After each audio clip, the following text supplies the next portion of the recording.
ગણતરીના કલાકની અંદર ચૈતર વસાવા આવી રહ્યા છે જેલની બહાર। જી હા મિત્રો, વાત કીધો 5 તારીખના રોજ ચૈતર વસાવાને જામીન મળવાના હતા ને હવે આપણે જોવાનું ઈ રહેશે કે ગુજરાત હાઈકોર્ટની અંદર ચૈતર વસાવાને જામીન મળે છે કે નહીં। જો મળી જાય તો ગણતરીની કલાકની અંદર જ ચૈતર વસાવા આપણી સમક્ષ હાજર છે। ઢોલ નગરા શરણાઈને સાથે મિત્રો વાત કીધો ડીજેની તૈયારી ચાલુ કરી દો, કારણ કે આ વખતે તો ભાઈ ખાસ કરીને ચૈતર વસાવા જેલની બહાર આવી જ રહ્યા છે। અને જો આ વખતે ચૈતર વસાવા જેલની બહાર નહીં આવે તો ક્યાંક ને ક્યાંક મિત્રો વાત કીધો ગુજરાતના આદિવાસી સમાજના લોકો એટલા ગુસ્સે થશે કે તેના વિશે વાત જ ના કરો।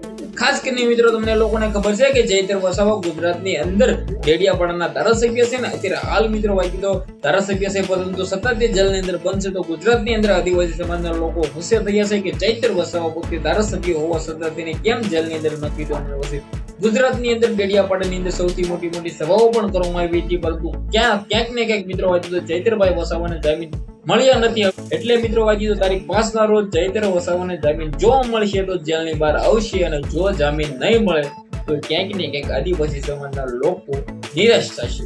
જે પણ થશે જોઈએ જેવું થવાનું છે। ખાસ કરીને આ વિડીયો બને એટલો શેર કરજો, સબસ્ક્રાઇબ અવશ્ય કરવાનું ભૂલતા નહીં, જેથી ચૈતર વસાવાના તમામ અપડેટો સૌથી પહેલા તમારા સમક્ષ હું લાવી શકું, તમે બધા લોકો મિસ ન કરી શકો। ઘણા બધા લોકો વિડીયો જોશે પરંતુ ભાઈઓ સબસ્ક્રાઇબ કર્યા વિના ભૈયા જાય છે, તો જલ્દીથી સબસ્ક્રાઇબ કરી દો, જેથી ચૈતર વસાવાના વિડીયો તમારા સમક્ષ હું લાવી શકું। ખાસ કરીને તમને લોકોને ખબર છે કે ગુજરાતની અંદર ચૈતર વસાવા અત્યારે ટ્રેન્ડિંગમાં ચાલે છે, અને ચૈતર વસાવા જેલની બહાર આવશે તો ક્યાંક ને ક્યાંક આદિવાસી સમાજના લોકોનો જે જોશ છે એ વધશે, અને આદિવાસી સમાજના લોકો ચૈતર વસાવાની સ્વાગતની તૈયારીઓ માટે ઢોલ નગરા શરણાઈ કે ડીજેની સ્વાગત કરવા માટે મિત્રો તૈયાર થઈ જાઓ। તો આજનો વિડીયો ગમ્યો તો શેર કરી દેજો, સબસ્ક્રાઇબ કરવાનું ઓલરેડી તમારે ભૂલવું નથી, જેથી ચૈતર વસાવાના તમારા વિડીયો તમારા સમક્ષ હું લાવી શકું।